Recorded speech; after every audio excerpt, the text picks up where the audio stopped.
Hello and welcome to another math video. Today we're going to be looking at a quiz concerning compound inequalities and absolute value inequalities. To get started with number one, again just emphasize that it is an and compound inequality, and we do want the answer both in interval and graph forms. So here with compound inequality we just solve the two inequalities separately. So with this one we would add 3 to both sides of that inequality. That would give us negative 7 is less than or equal to 7x. From there, divide both sides by 7, and we get negative 1 is less than or equal to x. If you like, you can flip the whole inequality around, since we tend to prefer having the variable on the left. It becomes x is less or greater than or equal to negative 1.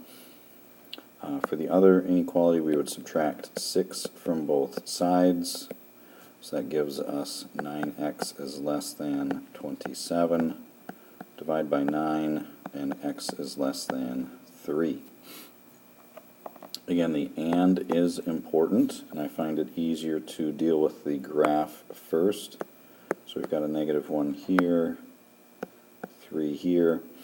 The negative 1 has the equal to, and it's greater than or equal to that negative 1, so the bracket would go this way.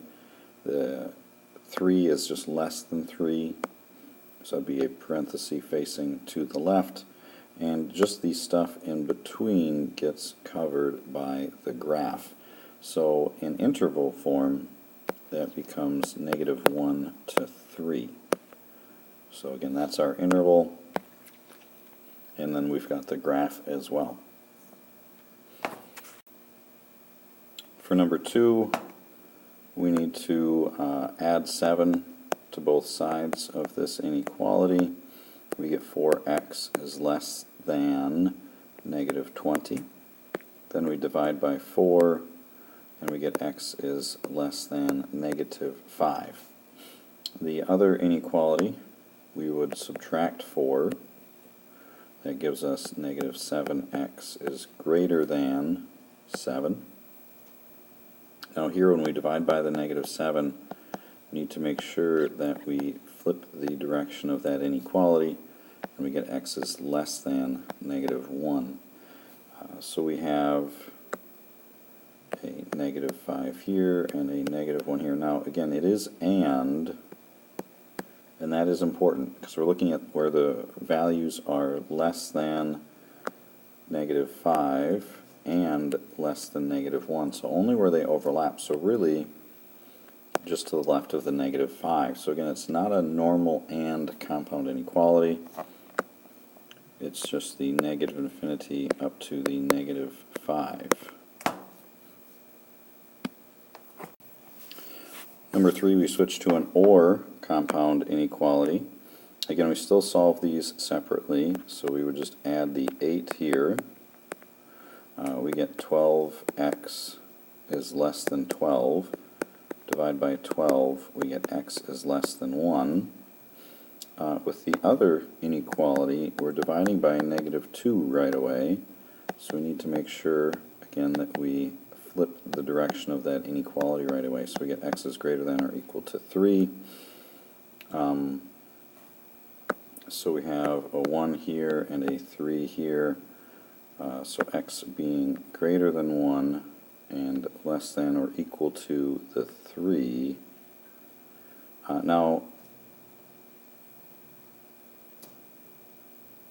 That was should have been greater than or equal to the 3.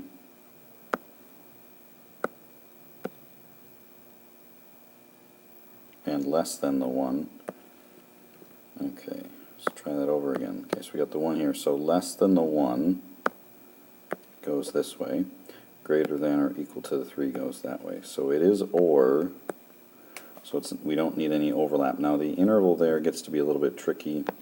We go negative infinity up to 1, and then we have to union that with 3 up to infinity.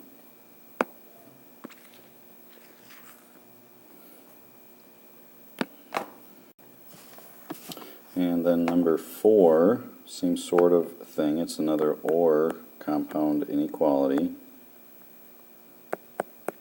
And so we get negative 7x is greater than or equal to 14.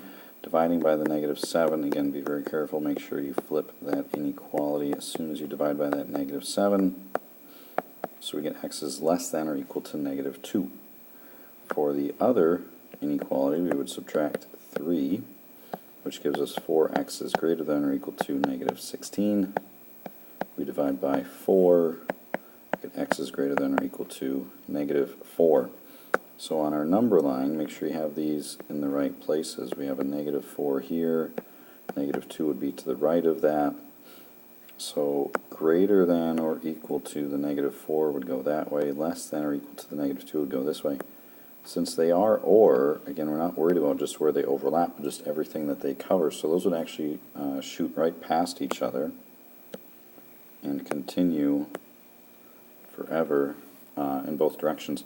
So this actually covers everything from negative infinity to infinity. And again, if you think of what the inequalities are, we're looking at less than the negative 2, less than or equal to the negative 2, or greater than or equal to the negative 4. Well, any number you think of is going to be one or the other, possibly both.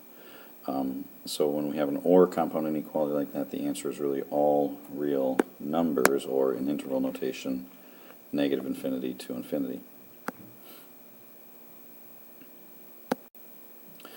Now we get into our absolute value equations and inequalities. So we want to solve this absolute value equation. Now a lot of people are at least somewhat familiar with the process used here. The common mistake, though, is to jump right into that process and write two equations from this point. Again, we can't do that and get the right answers. What we have to do is first isolate the absolute value. So we get absolute value of y plus 6 equals 16. Now we can go ahead and we can write our two equations.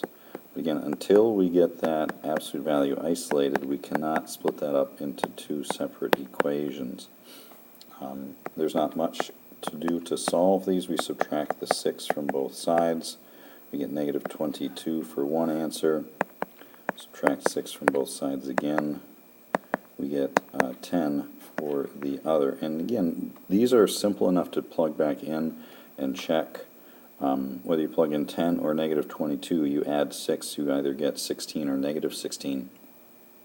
But the absolute value of both of those is 16, and then 16 minus 5 is 11, so easy enough to check.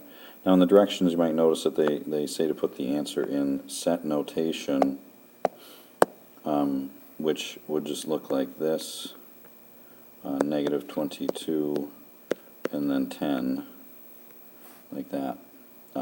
I'm perfectly fine if you just leave it like we have here.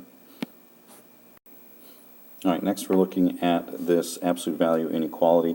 Just like the equation, again, many people are familiar with the process for working with these, but the mistake they make is that they jump right into that process before they really isolate that absolute value on one side. Doing that is going to get you the wrong answer. So you need to make sure you isolate that first. Now, when we see that we have an absolute value less than a positive, now we can go ahead and apply that process.